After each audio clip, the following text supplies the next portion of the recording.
Welcome to the Transform My Dance Studio podcast, the only podcast for dance studio owners, where each week we bring you business growth strategies to help you increase your profits, impact the lives of more students, while ensuring you get back some time to have a little life outside of the studio. It's time for you to become the go-to studio in your area. Now, here's your host, founder of the Dance Studio Owners Association, Clint Salter.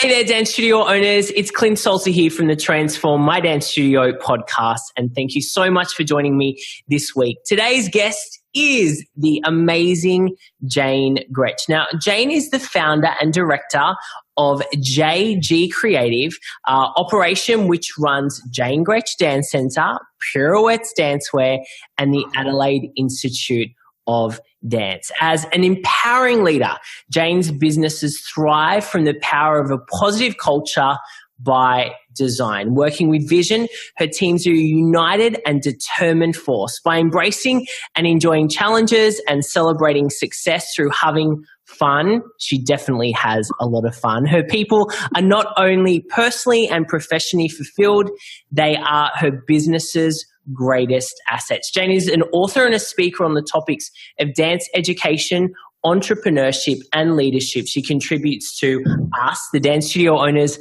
Association, as one of our coaches. She's also one of our leadership coaches inside of our inner circle. She writes for Dance Informer magazine and her awesome own blog, Dance Studio Success. She's also a mother to 3 amazing children and a wife to the awesome Brian, who also works inside of her business, and a dear friend to me, Jane Grech. Hello. Why has it taken us so long to have you on this podcast? Hello, Mr. Clint. I don't know, but it's very, very good to be here now.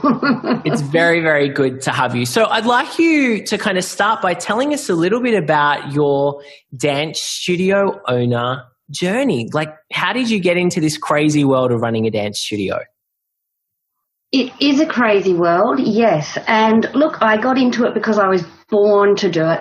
And I know that sounds really kind of woo-woo, but I'm completely living my life's purpose and each and every day. So I was about 10 years old and I really made that switch to loving dance. I'd always danced. I've danced since I was 3. My mother danced. It's so deep within me. And when I was about 10, I realised that I also liked teaching, that I had a bit of a gift for teaching. That sounds funny as well, being so young, but I really liked working with the younger children in my dance studio and being a helper. By about year 9, I had a whole lot of people telling me I should be a lawyer because I liked to talk. Because you like to what? Talk. No, I don't believe that at all. Thank God I did not listen to them because I would just be the world's worst lawyer.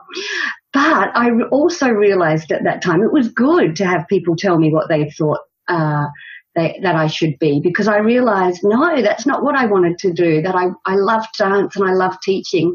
And I was really lucky because I could make that happen. You know, I could be a dance teacher. I could combine the two.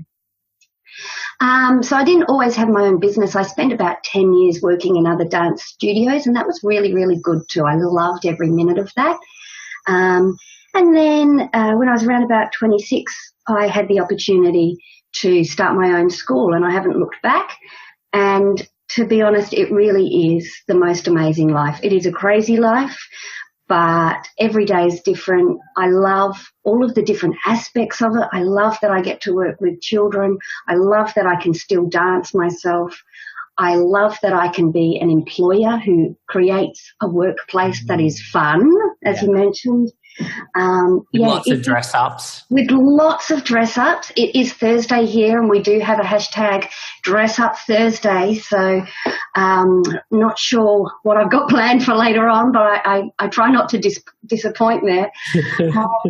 I take life very seriously on one side of the coin, and on the other, I'm pretty silly as well. So that's about it. Yeah, I love it. I want to ask you, in the first few years of your studio, you're in your 11th year now. In those first, 1 to 2 years, what do you think that you did really well that set you up for the success that you now have inside of the business? Yeah, it's such a great question, isn't it? Because I don't know whether I realized I was doing it at the time. So now I can look back and go, oh, good, I planned. And I did. I'm a big planner. I love strategy. It's one of my strengths. I don't like leaving things to chance. As a teacher, I always felt better and still do when I go into the studio with a plan. And the fact of the matter is I've been teaching for 25 years this year, and I can walk into a studio and create something pretty magical off the cuff, but I don't love doing it, right? I feel a bit uncomfortable. Preparation is the key, and that's the same with my business. So I really, I like to look at the year ahead, and I like to set goals. I'm definitely one of those people that sets goals and then makes them happen, because I don't like failure, particularly. I know it's part of the journey, and there are things that I've failed at, but I don't like failure. And so if I set a goal, I'll do everything in my power to make it happen. And that's been a huge part of my success, as well as having my children. And let me tell you about that. So I've got 3 children, as you know. Alana's 11, Caitlin's 8, and Liam's just turned 5. And they're great fun. I adore them like any mum does. Yeah. And we have lots of fun together. But each time I had a child, I realised I had to let go of something else if I was going to do motherhood right. And that forced me to delegate. And I know that's a roadblock for a lot of dance studio owners, and it certainly was for me. But if you're wanting to scale your business and grow and increase your impact, which is what we want to do, having to let go of some of those other tasks was a really, really good thing for me. And so the babies, when I had a baby, it was kind of forced on me. I was like, I can't sit at home with this baby and run this business. So each time I had a baby, I got another staff member. I'm not having any more. I love that it. strategy is done. It's funny you mention that, because, a lot of business owners that I know in a whole lot of different industries talk about like the baby effect. And when their business really started to take a shift for the better and really step into that kind of next level was when they had a baby, because there was no choice. There was no choice. Or there is a choice. I mean, you can try and do it all, but that doesn't last very long. Yeah, and it's not going to work. It's not going to work. You're not going to be able to do everything very well. So, and Oh, no, you go. Sorry. I was going to say, I like to do everything to the very best of my ability. I'm not a perfectionist, but I'm pretty close to it. Mm-hmm. And so therefore, if I'm going to be a mum, then I want to give that my best shot. And if I'm going to be a business owner, I want to give that my best shot. And that doesn't mean I have to do everything. There are other people, so many other very clever people that can help you. So how do you, if I'm thinking like every Inner Circle member that's having a baby this year, which is about 4 members, which is great because they feel like they have systems in place now to have a baby. But maybe for those people that just have identified with, I know I need to delegate, whether they're having a baby or not, what's your advice around how do we slow and steady let go of the fact that we're control freaks and, want to give things to other people? What's the process you went through? It's the first part of the question. The second part is, how do you justify the cost if maybe you're not making as much money as you would like to be able to then pay that person? Look, the process is very much a mindset process, and it isn't as simple, and you know this already. It's not as simple as just giving away a task and that being done, because once you start delegating, then you do start to have a team, and that's obviously, we'll talk about that shortly in terms of the leadership. So you are taking on another role. You might be giving away a role, but you are taking on another role, and you need to be ready to do that. You need to be ready to step up and lead. You can't just give away tasks and hope for the best. So the process for me was pretty straightforward. I wanted my business to continue to grow, and I wanted to have time at home with my children. And so it was just as simple as that. And now I've finished having babies. I want to do other things in my business. or businesses. I'm across 3 businesses and the work I do with you. So I can't have my finger in every pie. So what I've done is put in really good processes, particularly surrounding reporting and accountability, to make sure that what is happening in the business is fed back to me on a daily or weekly basis, depending on the process. So I've not lost any amount of control. I'm still the boss, for want of a better word. Miss Jane. And at the end of the day, Miss Jane. Yeah, it's very commanding, isn't it? Miss Jane. And, I'm very much still in control. So it's not about, letting go of control. It's about sharing responsibility. But you have to be strategic about that, and you have to have a plan. You have to put it on paper. What tasks am I going to hand over? How am I going to hand over them? And what do I really need these people to do? It has to be very, very clear. And that's about being a good leader. You can't expect people to read your minds. They can't. So you must communicate, generally in written and verbally. You can't over-communicate. I think the other really important point there, you've touched on so many just then, but is that they're not going to take over a task in a day and master it. No. One of the things that I see continually is a studio owner will get a new staff member on board, and after a week they're frustrated because they're like, well, I can do it. And it takes me 5 minutes and it's taking them 2 hours. Yeah. So how do we kind of set some expectations around, transition of tasks and managing them around those things? I think that a lot of the time our expectations can be a little unrealistic, and that ends up being a cause of frustration. So often I like to take things back to a scenario that I can identify with. So in the dance studio, we teach a student a new step, and there is no expectation that they will master it in that first lesson from us as the teacher. And we also are very clever in the way we deliver that information. So we divide a step into bite-sized and manageable pieces, and the student masters the first step. Think of a pirouette. The first thing to get them to do is a retire position, and then a retire on rise, and I won't keep going. We all know the progression of teaching a pirouette. Keep going. Come on, Jane, keep going. No, I'm not going to. But there are bite-sized pieces, and that means we celebrate we celebrate success each time they master another element. We don't just say, here, go and do 4 turns. And we take on the role of coach. But then when we start leading a team and we delegate a task, we're like, here, go and do 4 turns. Just go and do it. That's basically what we ask people to do, because we've been doing that role for 4 years and it's very easy to us, right? So we need to think like a coach. This person is new to this task. How can I give them bite-sized pieces of it so that they can, first of all, achieve success and feel pleased with themselves? I can feel pleased with them, and the job's going to get done.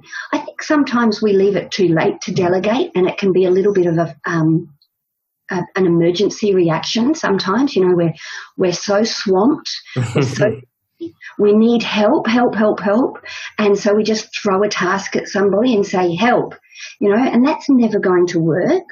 And then it's a really negative cycle, because then we have this mindset around delegating that didn't work. I tried to ask for help and it didn't work. They just didn't do it the right way. Now, we've all probably been there. Have a look at yourself as the leader. Did you set this person up really, truly to achieve that task successfully?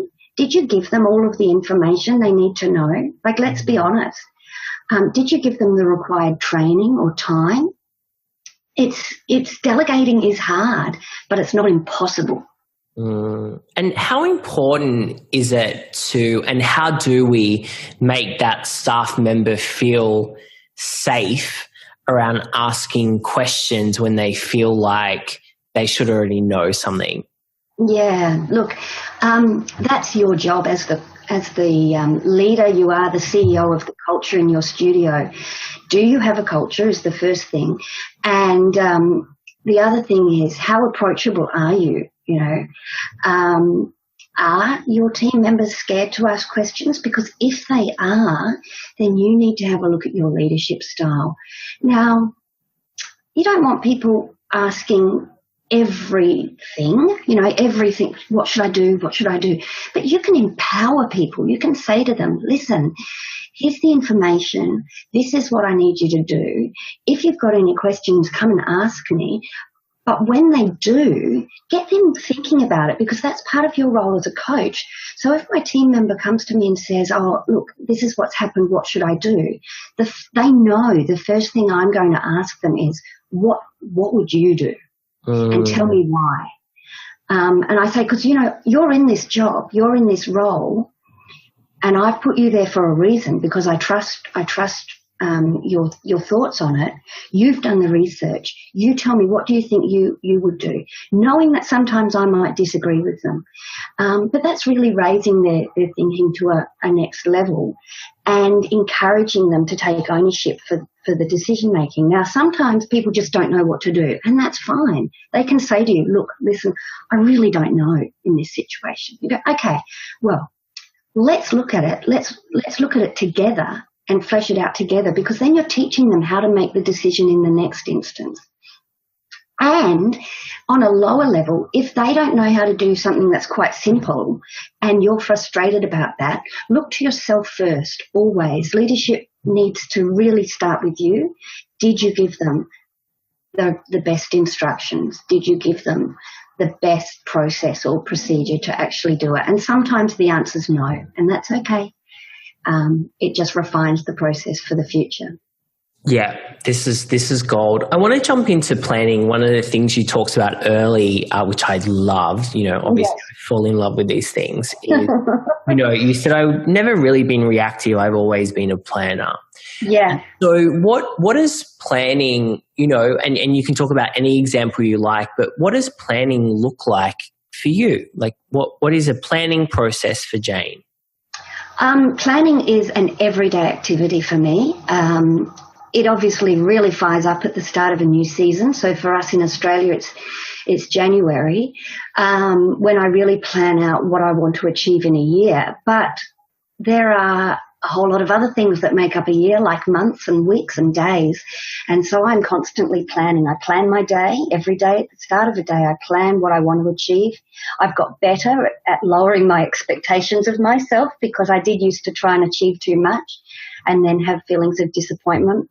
So I now plan in a bit of white space each day for those things that are unplanned, because life, as much as you plan it, can throw you some curveballs, as we know. But, and then I plan out my week, plan out my month, plan out my year, and I get my team to do exactly the same thing, because there's such power in writing things down. If it's all in your head, it's just taking up space. You really want to write it down and make those plans a shared vision. So if you do have a team, if you're not working solo at the moment, once again, people cannot read your mind. So if you have a vision for the year, then share it and get everybody else on board. We work, as you do, in 90-day increments. And the amount that we can achieve in 90 days sometimes astounds us as well. And it never used to be that way if it wasn't written down, And so all of my middle managers, I have a bank of middle managers. They all have their own 90-day plans, and I've got my 90-day plan, and we hold each other accountable to it. So planning's good, but accountability is better. And look, I can fall into the trap of over planning. I think we all do, particularly out of a new season. Planning's fun, and it's dream work, isn't it? It's really and creative. Oh, it's wonderful, and that's why I love it. We feel like we're working really hard. Yes, exactly. And we've got the planner on the wall now. We've bought the new stationery, we've got the planner, we've got the new pens, we've got the Sharpies, we've got the Post-it. We are ready. Exactly. Not being, but it's the action. It's the action. My problem, sharing with the world, my problem is that I get a little bit hyperactive and I get bored quite quickly. So that's where my team come in. So I'm definitely a starter. I love getting projects started. I put all the groundwork in place, and then I'll get the team to kind of take it right to the end for me. So what would you, I've got a question for you because, I'm a big fan of the book Rocket Fuel by Gino Wickman, which is around having a visionary integrator. I'm also a huge fan of the Kolbe test, which, has the visionary spectrum is called Quick Start. And I don't know if you've done Kolbe, Jane, but I'm a 9 out of 10. You're probably pretty high too. Yeah. But what happens, you've got a team now, but majority of probably our listeners don't have a middle management and don't have a team to actually execute their ideas. So how can they still get their ideas into action if they don't have that team in place to execute for them?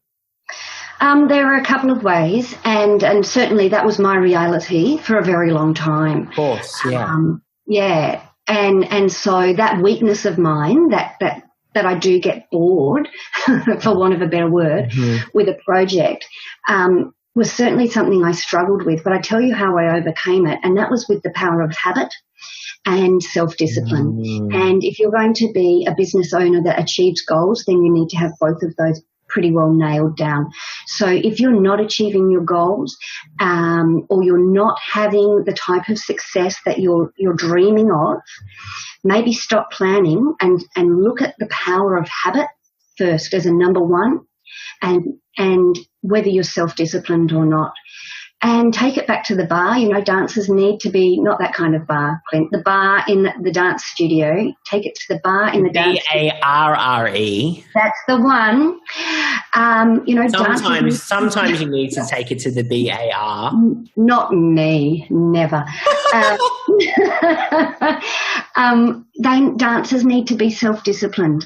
You need to go to class whether you feel like it or not. And it's the same thing. Show up.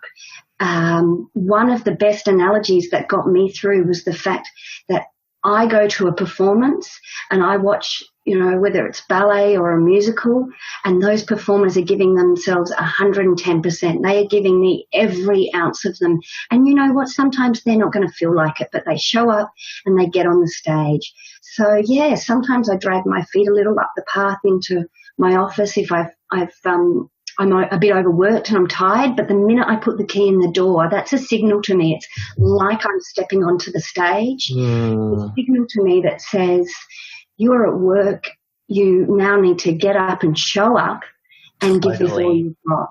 And that's a habit. That's a mindset and a habit. So if you can conquer that, then you can conquer just about anything. I agree. And I think we're really lucky as most of us have come from being a dance teacher. I mean, I remember it so vividly, waking up in the morning at 7 a.m. to go and teach for 8 hours on Saturday and being like, are you serious?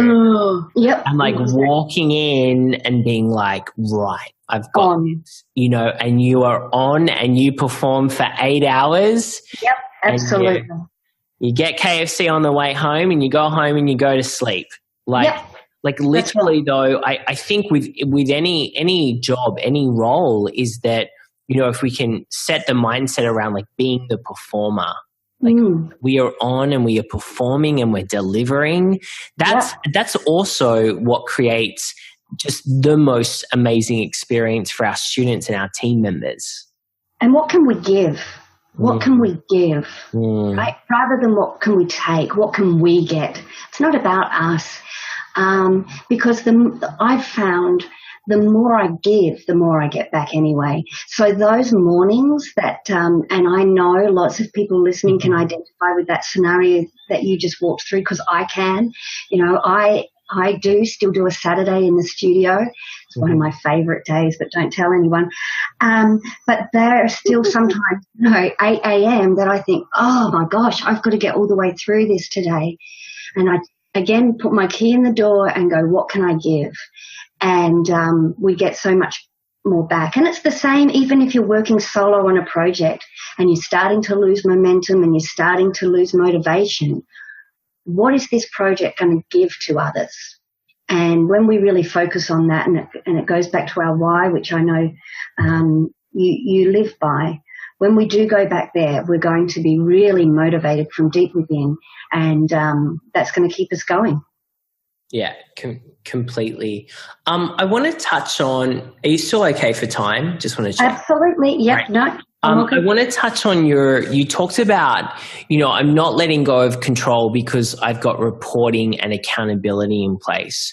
What does that look like for you inside of the business? How are you, I hate to say keeping tabs, but it is. Yeah, that's what I'm doing. How are you kind of keeping tabs and ensuring that people are following through with what their responsibilities are?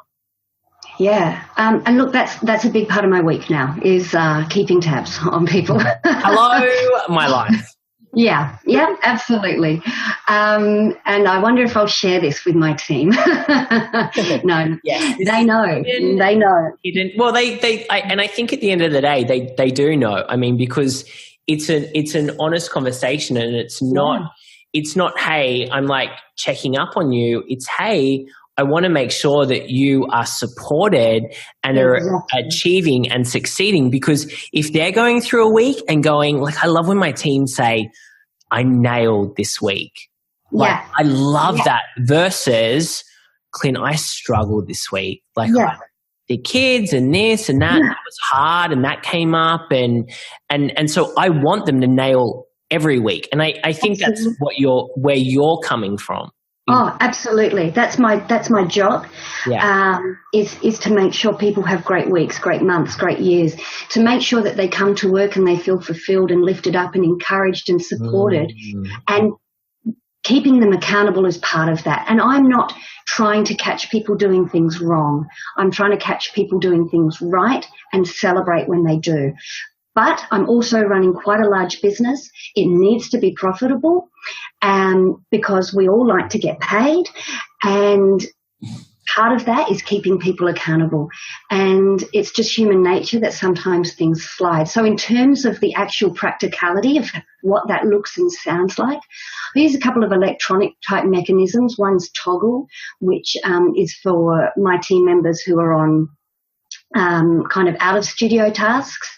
They're working on projects, and that shows me how long different tasks are taking, and where they're up to in projects. I also, I know you use Asana, but I use Trello. Both are pretty. We're enemies.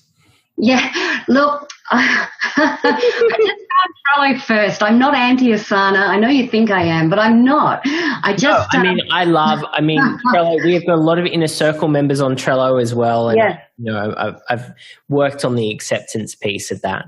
Good. I hear you're getting close. But, for me, I find this is actually, we're going to segue just slightly, but I do see dance studio owners kind of jump around to the next shiny thing. And I think that can be a little bit dangerous, changing dance studio management software, changing project management, changing email system, all of that kind of stuff. And so, I found Trello first and it worked for me. I've got no reason to change it. It's a really good way of managing the projects in my team. What about the teachers? Well, I now have somebody who manages and coaches my teachers. But before that, I was in there, watching their classes, giving them feedback, providing training sessions. All of that is about keeping people on task and accountable, and really providing opportunities for me to encourage and thank them for their work. And that's important, because the more we do that, the more people are going to want to work hard, because it really does feel great. And as the leader of the dance studio owner, we don't get a lot of that, unfortunately, do we? And that's why being in something like the Inner Circle and the Dance Studio Owner Association is so very, very important, because you can share your wins and have somebody else say, hey, great job. Because it is really important. It makes us feel good and it makes us want to work harder. And that's, again, shifting that mindset. So going back to your team, you're not looking at putting reporting in place to catch people doing the wrong thing. You're actually putting it in there to keep them on task and providing opportunities to really lift them up and thank them. 100%. So, Jane, I mean, obviously we can talk for hours, which we have done, Which we do, yeah. which we do often. But I just wanted to share with everyone, guys that are listening, we've got a great week coming up, and it's called the Dance Studio CEO Bootcamp, where we're doing a week-long training around really becoming the CEO in your dance studio, and we've got 5 days of training. Jane's joining me for 2 of those days. Why, one of the funny things, you and I recently filmed a video series together called Take the Lead, which our Dance Studio Owner Association members have access to, where we talk about all things about being a leader. But, one of the things that I loved that you said in that series is leadership is the most ignored part of running a dance studio, but it's very much the most important part of running a successful dance studio. So tell us a little bit about that, and also, like, why should our studio owners that are listening be part of this week-long training that we're doing? Yeah, it is a bit controversial, isn't it?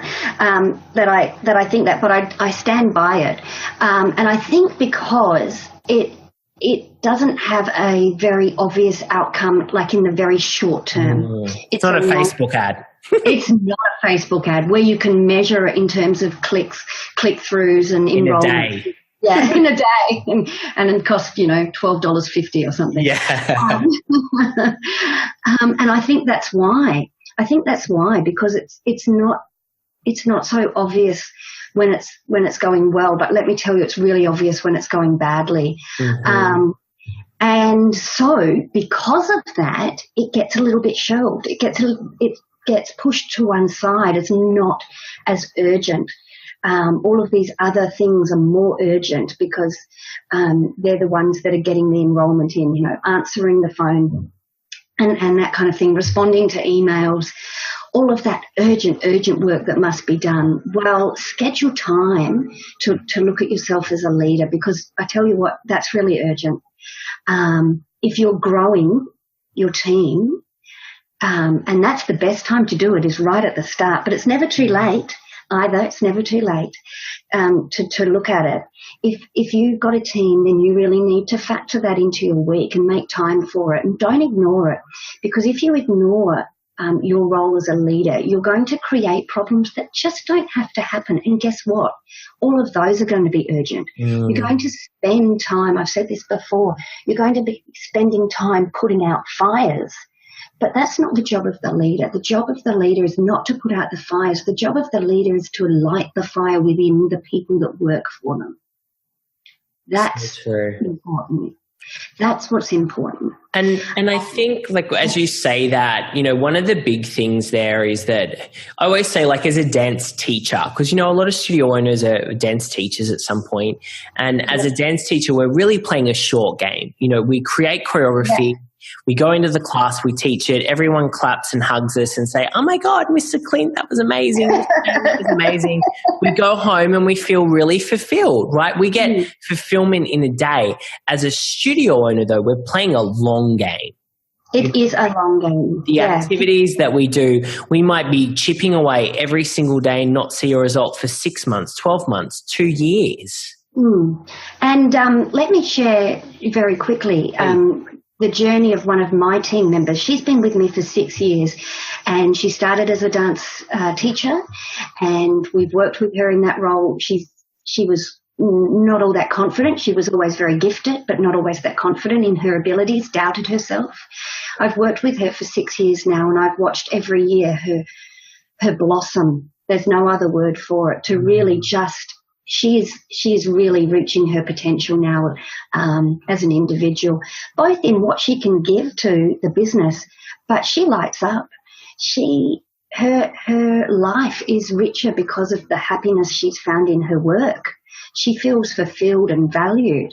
And that's 6 years. And now I've moved her in. She's now the head of my other teachers. She's a mentor and a coach of my other teachers.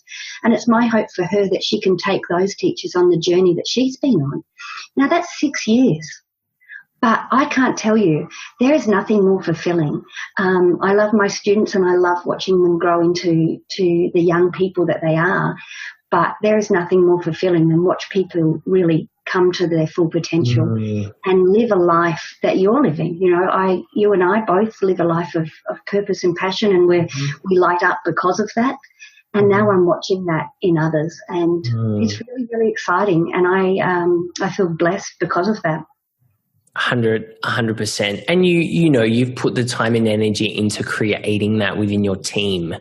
Absolutely. And now we're really enjoying that. Yeah, totally. I love it. So, guys, if you're loving this conversation, Jane and I are having a lot more of them next week in our Dance Studio CEO Bootcamp that we're running across the week. If you want to be a part of it, it's free. Just go to dancestudioownersassociation.com/bootcamp. You can find the details on our website. We'd love for you to join us in a week-long training that is, we're talking about this stuff all week. Love it. All week. Jane, and also we're going to have a lot of fun. If you can't already tell, Jane and I get a little bit naughty sometimes as well. So I might even dress up.